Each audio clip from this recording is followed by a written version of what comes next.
Ce problemă rezolvă întâlnirile zilnice și săptămânale? Fiecare persoană își aduce aportul la randamentul lui maxim. Aceasta înseamnă să ai succes. Fiecare persoană lucrează zilnic la acel lucru care duce la rezultat.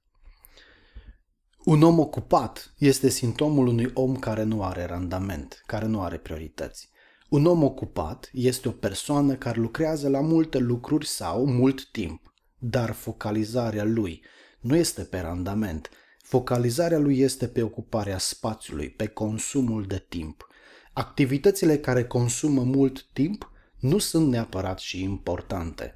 Contează mai mult ce faci și care sunt rezultatele la care ajungi, mai mult decât cât timp îți ia să faci acel lucru. Direcția.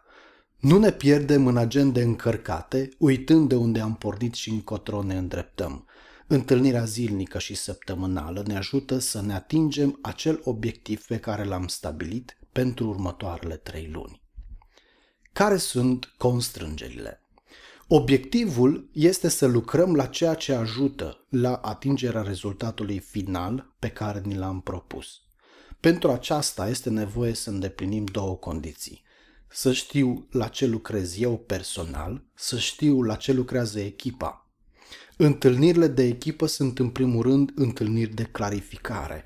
Sunt contexte în care stabilim la ce să lucrăm toți. Abia apoi putem trece la pasul următor. Dacă nu există claritate, lucrurile se blochează. Ca un angajat sau o echipă să performeze, este nevoie să știe exact ce are de făcut.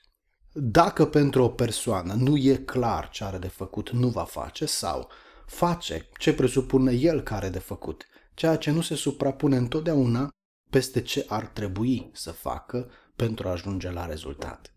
În spatele fiecăror condiții sunt câteva prezumții. Prima prezumție. Ca să știu la ce să lucrez eu personal, am nevoie să planific la nivel personal doar acel lucru care mă duce la rezultat. Dacă nu știu să fac acest lucru, nu pot îndeplini prima condiție. A doua prezumție. Ca să știu la ce să lucreze echipa și fiecare membru al ei, am nevoie să identific care sunt acele acțiuni care ne ajută ca echipă să ajungem la rezultat. Tensiunile în echipă sunt generate de conflictele dintre ce am eu personal de făcut și ce are echipa, dintre planificarea mea și planificarea echipei.